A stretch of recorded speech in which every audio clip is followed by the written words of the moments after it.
through the figment of his imagination, has come out guns blazing, suggesting that we are a political project yet to be properly unveiled.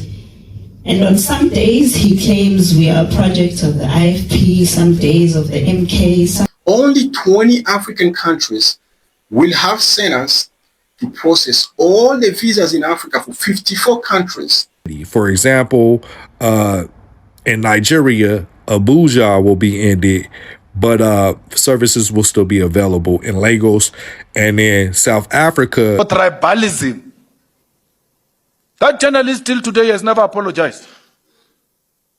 How do you become a journalist if you don't know South Africa and you want to question us, South Africans? So the United States of America has slapped about 30 African countries with permanent visa bond.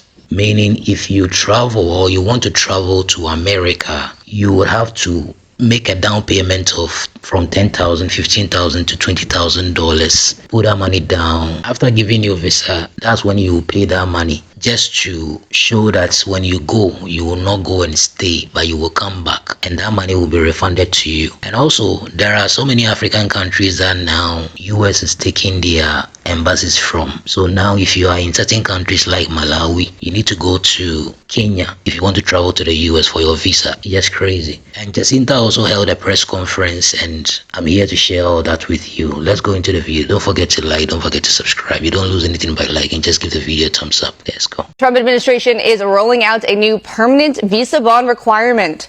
Starting Wednesday, the State Department will launch a permanent pilot program requiring foreign visitors to post bonds to apply for a U.S. visa. Consular officers will receive authority to require applicants from 50 countries, most of them in Africa, to put down up to $20,000, which will be refunded before entering the United States and applying for a visa. The policy aims to discourage travelers from remaining in the U.S. after visas expire. The U.S. just announced that there will be only 20 African countries that will be processing all U.S. visas in 54 African countries. Seriously, is unheard of. Only 20 African countries will have centers to process all the visas in Africa for 54 countries. It's crazy. Breaking news. USA have removed visa services for 25 African countries. This means that the citizens of these countries, they have to travel to the neighboring countries if they want to go to USA. Mind you, visa is not even guaranteed for any African national. You are going to spend your money going to the neighboring country, money paying for the visa, which you're not even going to get. So USA is trying very, very hard to restrict Africans from going to USA. They have even imposed a visa bond, 15,000 visa bond on 18 African countries.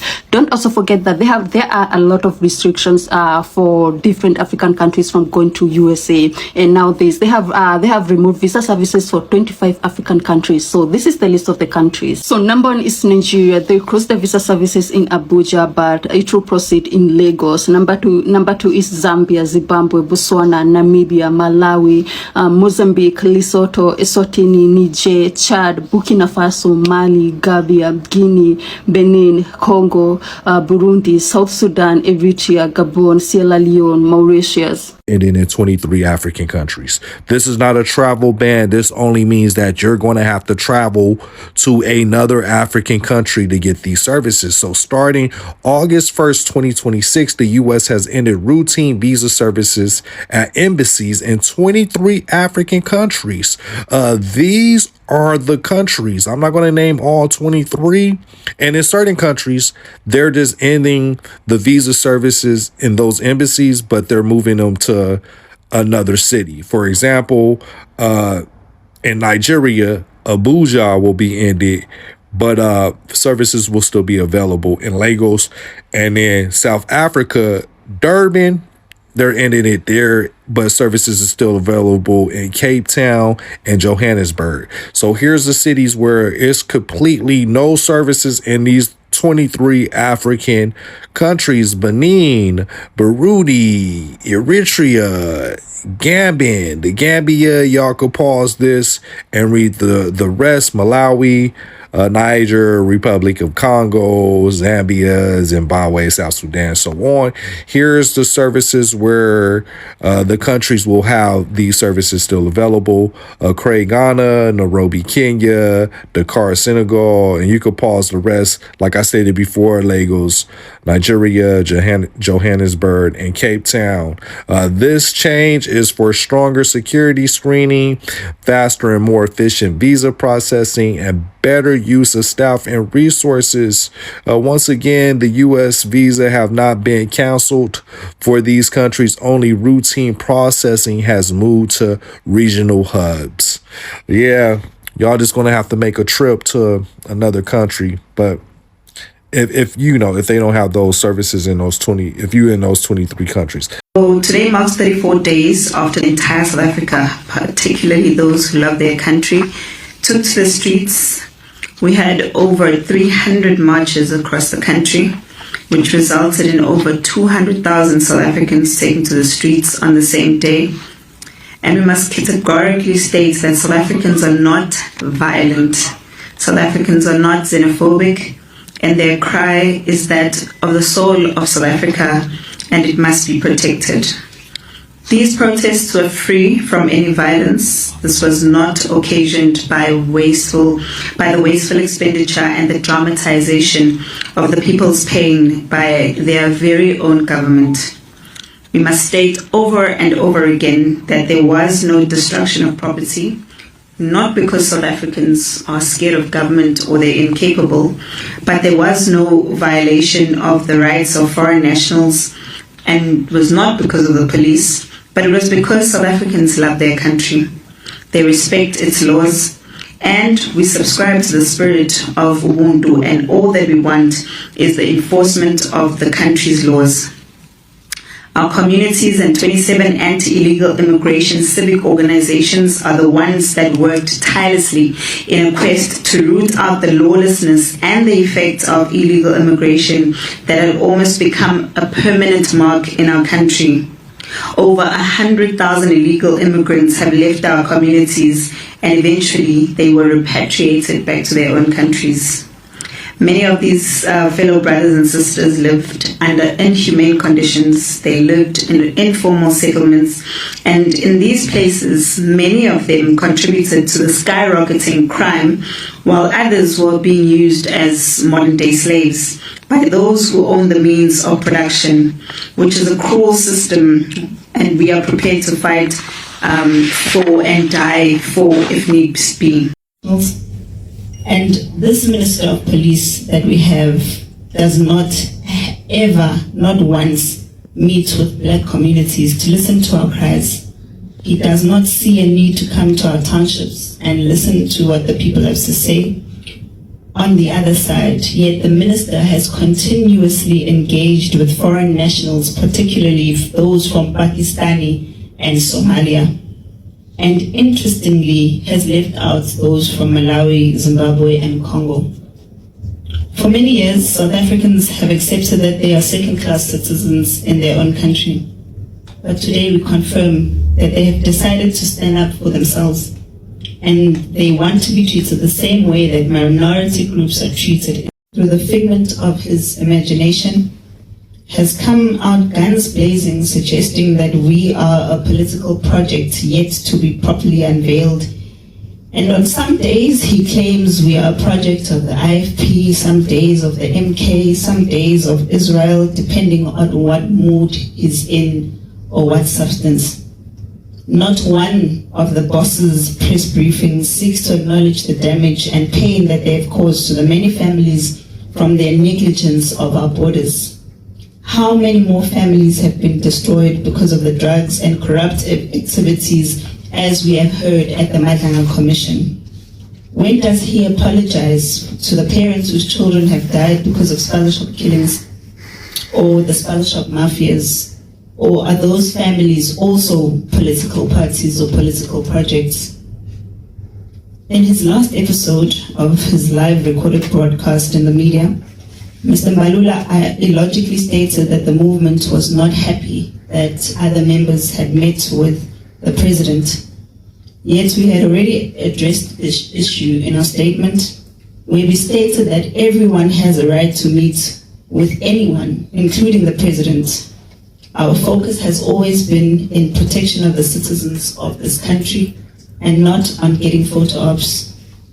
In his vent, he made noise about their leaders being booed at our marches, and he said nothing about the reasons why their members of the public decided to boo them. Surely this should have been an opportunity for him to reflect on why people were booing certain leaders while celebrating others. That is not boos that are funded, but they are an expression of deep pain and dissatisfaction. So rather than looking for excuses or someone to blame, maybe it's an opportunity for him to do some self-introspection. It's never been an issue. We knew it's a vigilante group. We knew it's a tribalistic group. And tribalism and any ideology that thrives on division is unsustainable. You are bound to fight. So I grew up in Limpopo. I didn't grow up in Limpopo. I stay in Limpopo. I'm here because I'm working. If I'm not here, these guys won't pay me. So I need to survive. If I'm not here, I'm in Cape Town. But I stay in Limpopo. When we grew up, there used to be a group called Mapowamatama. Yes. Now Sangara Babona diamonds.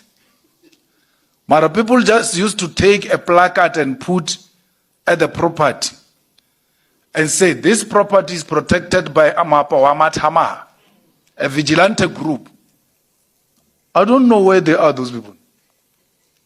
They were very popular. Everybody was very scared of them. But they were not following the law. I look at you, you look at me in a different way, I don't like you, I say, no, this guy stole a TV. Then they start beating you up without any due process. We can't allow that. We can't allow a situation where you look at a person and say, this person is too dark. And you say, yes. What language do you speak? No, I speak Tsonga. An ENCA journalist. A person says, I'm from Malamulele. He said, I'm from Malamulele, I speak Tsonga. He says, do you have a passport? Are you legal here? ENCA must be charged for tribalism. That journalist till today has never apologized. How do you become a journalist if you don't know South Africa and you want to question us, South Africans? Don't know South Africa, Malamulele here. Mahonis. Just here. We're next to it here in Toyando. It's divided by Nandoni Dam. We're on the other side of Nandoni Dam. Malamulele is on the other side. Tell that guy to call me. Cameraman, tell him to call me. I'll give him a direction to Malamulele. ENCA. Tell him. I'll give him direction to everywhere in this country. But the point I'm making is it leads exactly to that. Once you start saying to people, yeah, who are you? Where are you from? Yeah? Yes?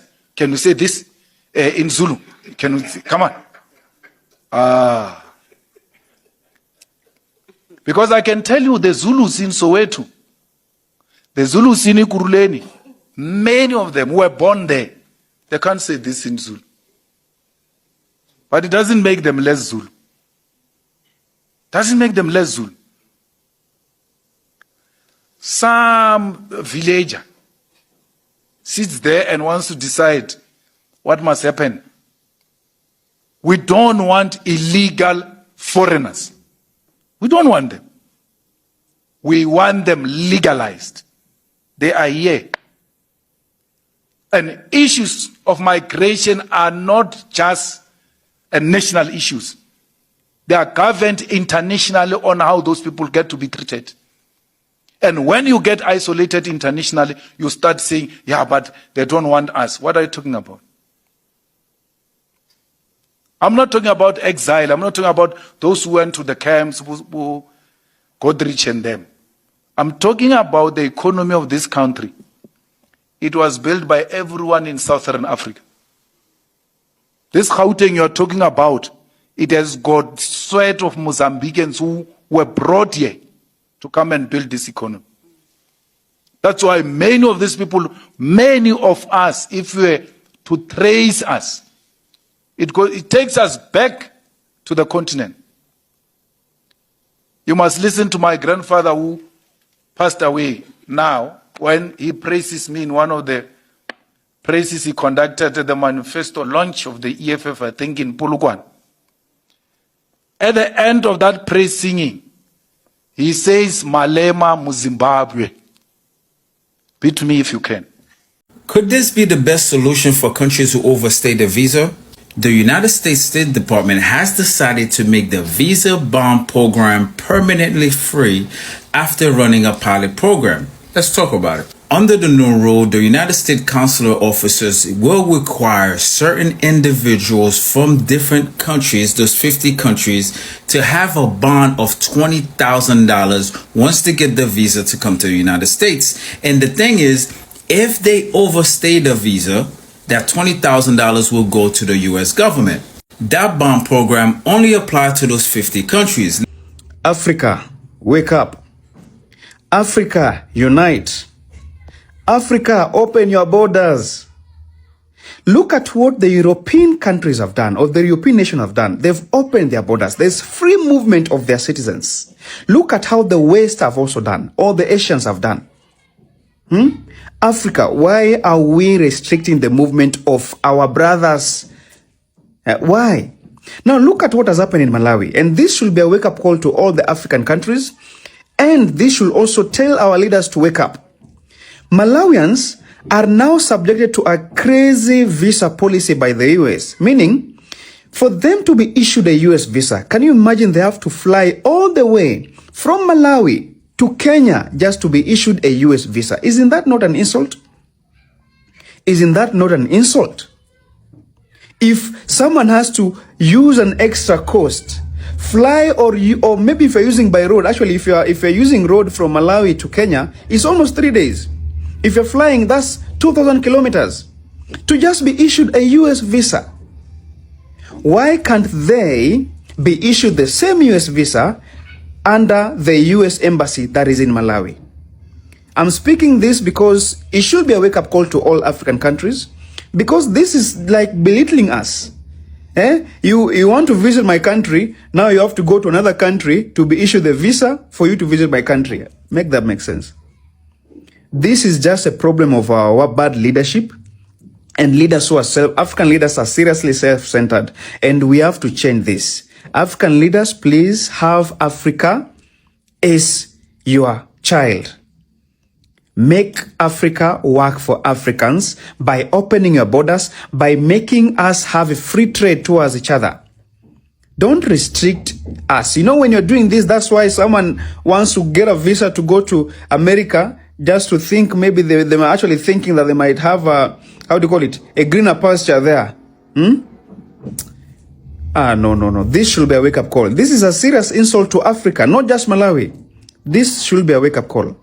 Okay, my people, it looks like the US has now begun to punish Zambia. I don't know what is really going on right now between the two governments, but what has just happened right now, it is something that tells that as Zambians, you should expect more of the West from the US. Now, I have come across the news which is that the US has moved Zambia visa processing to South Africa, meaning that as a Zambian, if you want to travel to the US, you need to travel to South Africa and make your visa applications there. Bro, it is not an insult. Okay, hear this news, what it says. It said that routine United States visa applications for Zambians will from 1st August 2026 be processed in South Africa following changes to US visa operations announced by the United States government. The Ministry of Foreign Affairs and International Cooperation says it has formally notified by the United States Embassy in Lusaka that routine immigrant and non-immigrant visa services for Zambian nationals and residents seeking to travel to the United States will be handled by the United States Consulate General in Johannesburg. You hear that? As a Zambian, if you are planning to travel to the US, you first need to provide the transport to travel to South Africa. And you'll be making your applications as somebody who is bro. It is not. Are they trying to tell us that Zambia is part of South Africa, or what is really going on here? Bro, Zambia is a great country. It has its own rules. It has its own government. It has its own policies. Now, to be treated like a junior, bro, this is more than an insult. This is more than an insult. As a Zambian, you have everything. You travel to another man's country to seek for a way to move to your destination. My people, what is really going on? Or maybe it's because of that, healthy fund that the Zambian government turned it out. Or what do you think might be the reason, the US has begun to treat Zambia like this? Like, I'm trying to process everything to find the reason why the US is making these moves. Are they trying to tell us that we no longer... Anyway, my people, drop a opinion in the comment section what to think about this. So this is crazy. This is crazy. Like, if I'm traveling to the US, there are certain countries that are actually not part. Yeah, it's only 30 countries. It's just crazy to know that before you travel to the US, you need to deposit like $10,000, $15,000, or even $20,000 after getting your visa, just to let them know that yes, when you go, you will come back. You not go and stay there and become an illegal immigrant or whatever. I understand, I get it, but bro, this is crazy. And also now they have closed down many of the American embassies in certain countries, especially Africa, and they have taken them to some countries like Kenya, even South Africa, for instance. They moved the one in Durban to, I think, Johannesburg and Cape Town. So these are the only places that if you are within South Africa, you can even go and apply for your visa. Nigeria, the same. They took it from, I think, Lagos to Abuja only. Like, bro, it's just crazy how they are doing some of these things. So before you travel to the US, you go through a lot before you travel. So know this and prepare for it. It is coming very soon. And JACINTA, listen, what happened during the march and march, before and after, people saw it. There are videos, tons of videos on the internet. You will come out and make your claims and say, oh, nothing happened, it was peaceful, it was like it was that. But we saw videos of the aftermath. And even, I think, before that very day, that 29th, we saw what happened, so people were looting people's shops. You understand? I, for once, think you would have a platform and just condemn it once and for all to your people, especially in their local dialect, so that they will understand you and know that what they are doing is not good. But I've seen a lot of videos from you, and I've never seen you condemning something like, the condemnation. We have different types of condemnations. You need to condemn it and let them know that you are serious. You don't want that. But I've not seen JACINTA do that. So I don't know, but hey, thank you so much for watching.